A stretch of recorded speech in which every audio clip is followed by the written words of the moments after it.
Americans between 18 and 34 years old live with their parents.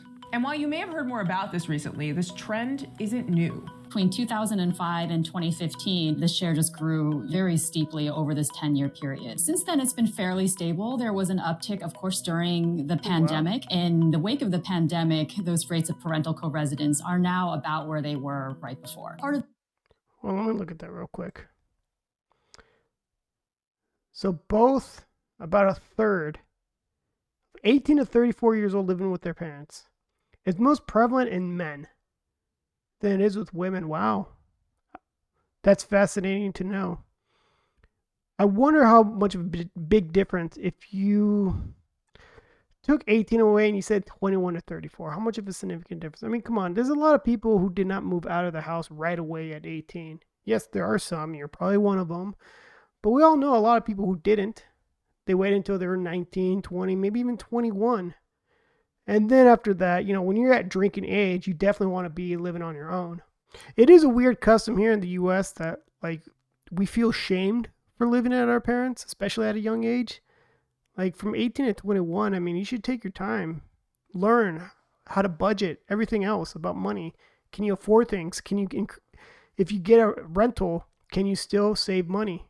There's just something with the American culture that's just, I still don't understand why we make our young adults feel pressure that they need to move out right away. I know for men, it makes it really hard to date. So if you're a guy and you're living at home, don't expect to date anytime soon. Just focus on your goals if you can until you can get out of the house. Then worry about dating. But if you're still living at home, don't even think about dating. It's really, really, really hard.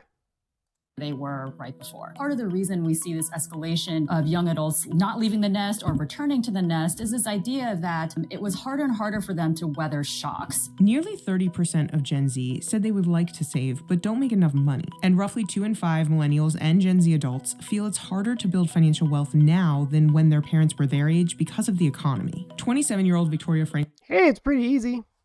Stop buying Starbucks and paying $7 a day for coffee. You could make it for 30 cents a day at home if you were willing to do it. I kid, but yeah, there's all these saving techniques that young people should be doing, and a bunch of terrible spending habits that young people have that they shouldn't be doing might help. But the more and more I see how expensive things are, I just wonder if it's a lot of it's self-inflicting. If you're just spending too much money on stupid crap when it should be going into a savings account, a way to get your own place. But let me know what you guys think. Franklin has been living with her mother in New Jersey since she graduated college in 2019. I saw all of the money that I was saving, and I thought, maybe I should stay home for a little bit, and I didn't feel an urgency to move out. Not everyone is enthusiastic about this trend. You guys are making 6 figures together. You can't tell me you can't afford a house. They just don't want to spend their money. Told ya. 36% of Americans said in a 2022 survey that more young adults living with their parents is bad for society. So here's why young Americans are choosing to live with their parents and what the implications are for the U.S. economy. My name is... Well, U.S. economy is going to get worse. And that's an indicator showing that it's a bad economy when more and more people are living at home. Victoria Franklin. I am 27 years old, and I live in my childhood home with my mother and my boyfriend. Victoria graduated from the University of Miami in 2019 and moved in with her mom when she was looking for a job. After I saw the cost of living and things like that after I graduated, that maybe I'd be home for about a year. More than half of Gen Z adults say they don't make enough money to live the life they want due to high cost of living. I ended up bartending and waitressing. Well, what is that life you want? Do you want that high roller life? Do you want to go big? Do you really want to have a lot of land, a big house, everything when you're 19? And you haven't even graduated college or anything or done anything significant to make that kind of money? What is this life? That was very generic. Until October, where I got my first offer, so it did take a little bit longer than I expected. Currently live at the Jersey Shore, and I was commuting into New York City, which takes about 2 hours each way. And I thought, in 6 months or so, I'll move into the city, be closer to the job, and the pandemic threw a wrench in those plans. Victoria now works a fully remote job, which she says she probably wouldn't have if it weren't for the pandemic. Without a commute to worry about, she was able to stay at her mom's for longer. It's a lot harder for young people today to save up for, markers of the American dream than it was for previous generations. Part of the reason we see this escalation of young adults not leaving the nest or returning to the nest is this idea that it was harder and harder for them to weather shocks. And so, for example, if they suffered a layoff or they suffer some sort of health shock or they got in a car accident, if they didn't have any additional credit to weather that shock, they would end up moving back home. The financial stability of young adults, their ability to pay for things if they got into an emergency, was one of the big factors influencing whether or not they were living on their own or living with their parents. Well, a big thing for a lot of people living at home, a lot of them are not living at home because they're trying to save up for a house. I know there's a lot of them, but if I were to guess, the majority of them are living at home because they just can't pay for rent on their own. It's just so expensive.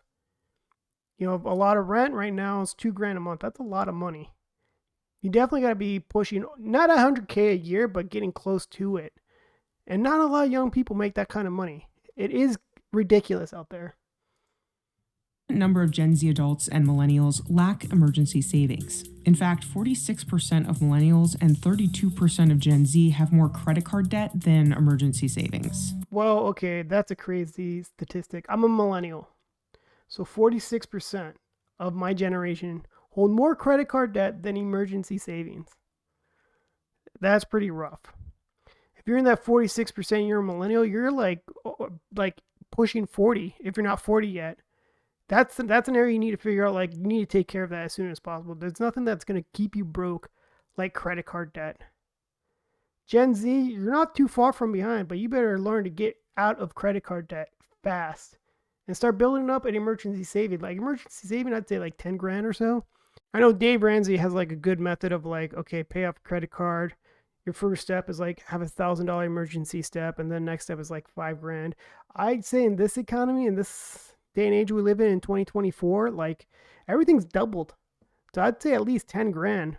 $10,000 doesn't even get you a decent car. So that's more like a heavy car repair, or if you need to get a new car right away. I mean, there's a lot of things that could come up and can go through $10,000 real fast. This can have ramifications for setting up a financial future.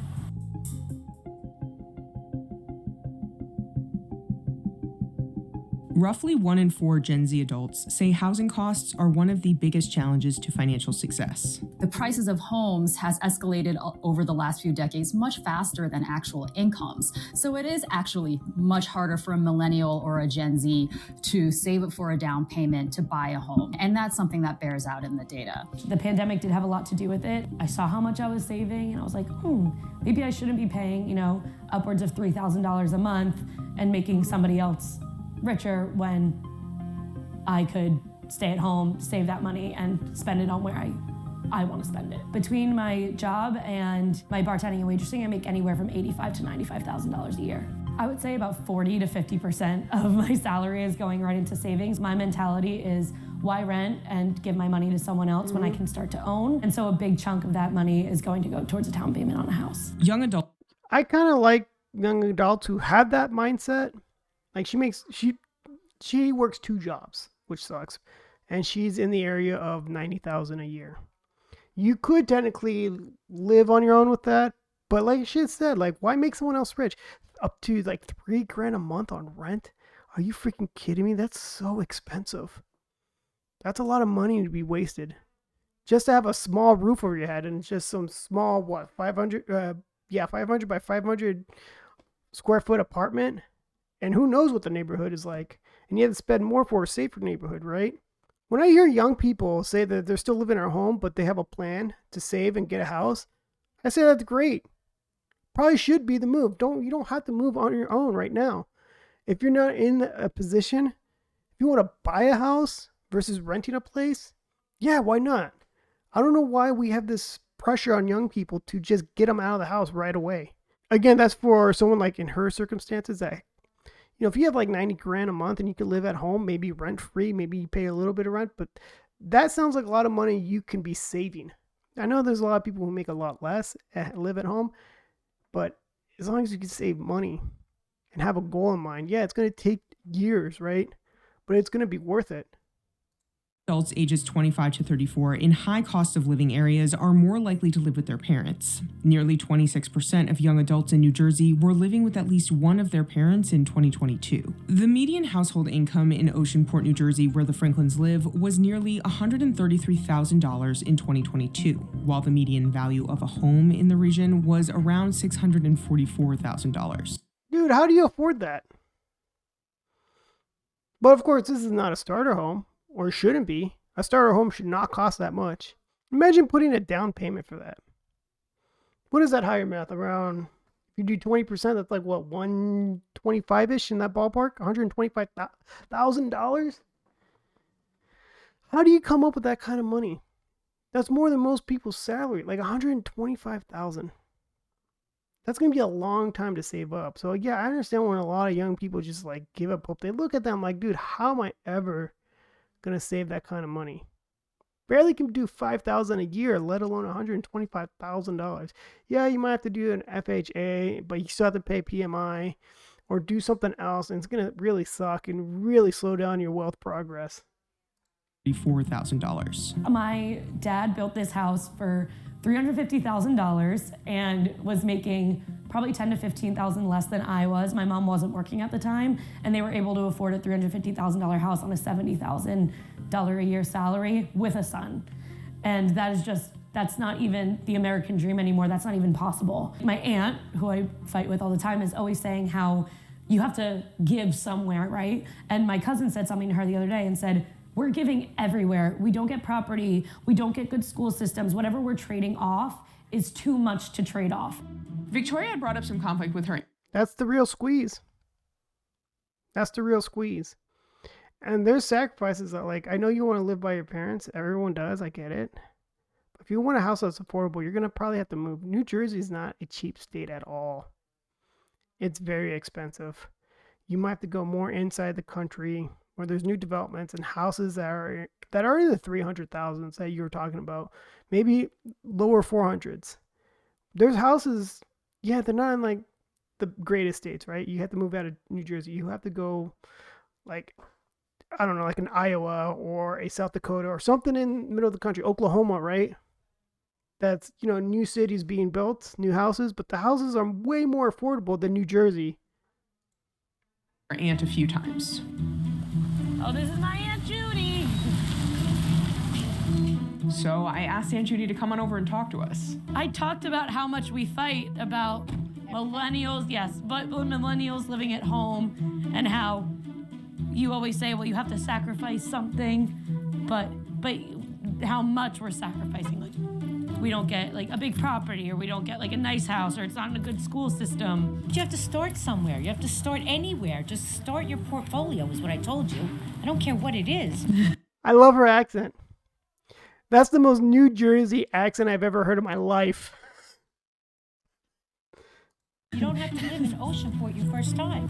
No, but you were able to live in Oceanport the first time. Okay, I guess it was different times. Gen X and baby boomers. Okay, I guess it was different times. Like, was the conversation over from there? Like, I mean, I feel like there is definitely a lot of older generations from Gen X or boomers that say, just do this, you'll be fine, stop complaining. Like, you have no idea.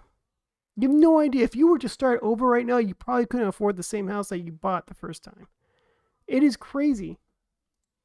May have a tougher time understanding what young adults are going through today because they enjoyed, until the pandemic recession hit, a solid almost 15 years of uninterrupted economic expansion. Baby boomers, Gen X, they weathered many economic downturns, including major recessions. But I think the big difference is that when they were starting to form their own households and starting to accumulate wealth, housing and higher ed were both more affordable relative to their incomes than they are now. When I started out, I was making $35,000 a year. That was nothing. And he was making $35,000 a year. You guys are making six figures together. You can't tell me you can't afford a house. They just don't want to spend their money. Told ya. They can't afford a house, just probably not in New Jersey. It wouldn't be wise. You might be house poor if you were to do that. And plus, we're also in this area of like, housing, real estate is an area where people definitely build wealth in. If it's not stocks, it's real estate. or if it's any other passive income, right, that generates wealth. Real estate's one of them. And more people are just trying to get a slice of that pie. And to get rich in real estate means someone else has to pay you in rent. And then because it's such a saturated market, there's so much competition, you have to pass that cost over to the renters, right? And then they're just squeezed out. And then there's only such a limited supply of houses, and it makes it harder and harder for people to get a house, while there's other people who are like, oh, I could get more wealth the more properties I buy. So they buy more properties, rent them out. And like, what do you do? How do you even get your first house? Sorry. No, I don't know. Did you want it? What was my first house? 250 maybe? 270? That doesn't exist anymore. Where am I finding a $270,000 I'm house? not making $35,000 a year. Combined, we made 70. In 1995, $70,000 was the equivalent of $145,000 today. Yeah, look at that, see? I remember a time when $70,000 a year was awesome pay. Now it's like nothing. Even just crossing the $100,000 mark still feels like nothing. It's like you have to hit 200,000 now to be something, right? We do also have a situation that what is really good for an individual person or an individual family is not necessarily good for the entire macroeconomy. The Federal Reserve estimates in a 2019 paper that young adults who move out of their parents' house would spend around $13,000 more per year on things such as housing, food, and transportation. One of the big boosts to consumers. $13,000 more. Isn't rent like $2,000 a month? So what is that higher math if you times 12, like 26,000 a year, or 24,000 a year rather, plus food and everything else? So yeah, it's a lot of money wasted. But what do you do? Like, you're going to stay at home for a very long time because things keep getting more expensive, or do you just finally move out of the house and probably rent forever? Damned if you do, damned if you don't, right? Spending is when people form households. Whether you're a renter or a buyer, you need to furnish that house. You need to fix things up in the home to make it livable. You end up spending a lot of money during that time. So if the pace of household formation slows down, then that's going to slow down the pace of consumer spending, and that will produce a drag on the economy. Another issue is that there aren't enough affordable properties in popular areas for younger people who are in entry-level jobs and making less money. Any sort of housing policy needs to be multi-pronged. Are there homes that are at the price point of these prospective home buyers? And what can we do to increase the housing supply? What can we do to build? What can we do to help elder Americans, to help them downsize and move into more right-sized homes that will open up larger homes for young families? And so I think one alone is not really going to do it. We've got to look both at demand as well as supply. The other major factor here is how much student loan debt young Americans have. 59% of U.S. adults say they've delayed financial milestones because of their student debt. I do have a student loan payment. It's about $480 a month. So that's my largest expense. The liability could be worse for Black borrowers. That's a lot of money. Almost $500 a month. That's like a car payment for student loans. And how long is that a payment for? That's a setback. And that's true. Another thing that gone up in price is the cost of tuition now. And you have to pull these outrageous loans. These kids who have no financial literacy at all. And they're just been told over decades from politicians and their leaders in the communities, oh, just pull a loan. You'll pay it right back real fast once you get your job. You'll be fine. You'll be set. Not anymore. Now they're stuck. They can't afford anything. Plus they have these massive loans, and they probably have credit card debt too. And that's why they're living at home. Who tend to have higher than average student loan debt and less wealth than white counterparts. Black and Hispanic respondents were more likely to say that debt was holding them back from reaching financial milestones. Less than half of white respondents said the same. The amount of debt young adults held also rose substantially between 2005 and 2014, during that period of strong escalation in that cohort living with their parents. Aggregate student loans are such an enormous part of the economy now, and that's not a reflection of younger people making bad choices with their education. It's really a consequence in large part due to the fact that there's less public funding and going to college just is more expensive, which makes it even harder for even those college grads who are hoping to get earning more money as a result of their college degrees. Student loan debt by itself can't explain the phenomenon, especially considering so many European countries with much less student loan debt have higher rates rates of young adults living with their parents. 24 out of 29 European countries had more 18 to 34-year-olds living with their parents in 2021 than the US. If I were to guess, it's culture. It's more acceptable for young adults to stay at home with their parents than they do here in the US. Like, I have family from Mexico, and they just stayed living with their parents, and it wasn't like anything. Like, guys who lived with their parents were able to date just fine. I'm sure there was other countries that are just like that. You just stay home until you're able to buy your own house. You stay at home until you get married. That's a common thing for a lot of countries. Here in the US, it's like, I got to get out of here when I'm 18 or else I'm a loser. No one should feel like that. Don't move out until you're ready. Was over 70% in Italy, Portugal, Greece, Serbia, and Croatia. My boyfriend is Brazilian, and multi-generational homes are very common in almost everywhere else in the world, except in the United States. So I'm just taking a page of their playbook. The Americans are probably the only people that they're not multi-generations in one house. And I don't have a problem with it. I mean, I think it's kind of nice. Why do we have to be so cold to push everybody out? You know, there are a lot of cultures out there in which it is normal to live with your parents until you get married. And I don't think there's necessarily an economic explanation. Just one caveat to that.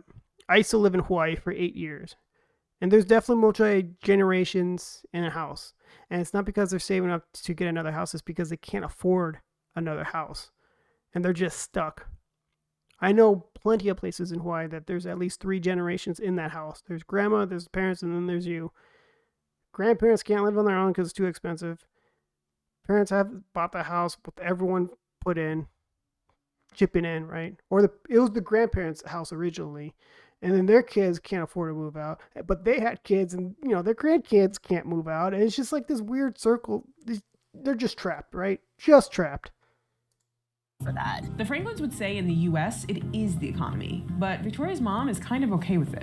Unfortunately, it is the economy and the world that we live in that just doesn't allow them to go live a comfortable life. So with them living here was no big deal. It's not really a problem. They're saving their money. Eventually they'll buy a house, and that works. What do you do? All right, what do you do? I guess like maybe college is not an option, because there's a lot of people who have bachelor's degrees that would make way less than people in certain trades. And trade school right now is not expensive. Trade school looks really attractive right now. You don't have to get a bachelor's, and most bachelor's degrees are BS anyway. Starting entry level jobs for bachelor's is still like 2010 prices, right? They still want you to start off at $35,000, $40,000 a year. It's like, dude, I can't afford anything with that. Yet there's a lot of good trades out there that easily double that right away. Handymen are really good. They make a lot of money. At least I know in my area. Plumbers make a lot of money. Electricians definitely make a lot of money. So it's just, okay, what do you do? I mean, should you go to college? If you do, it better be something worth it. Like a law degree. Doctorates. If you want to be a physician, medical science. Something that's definitely worth it.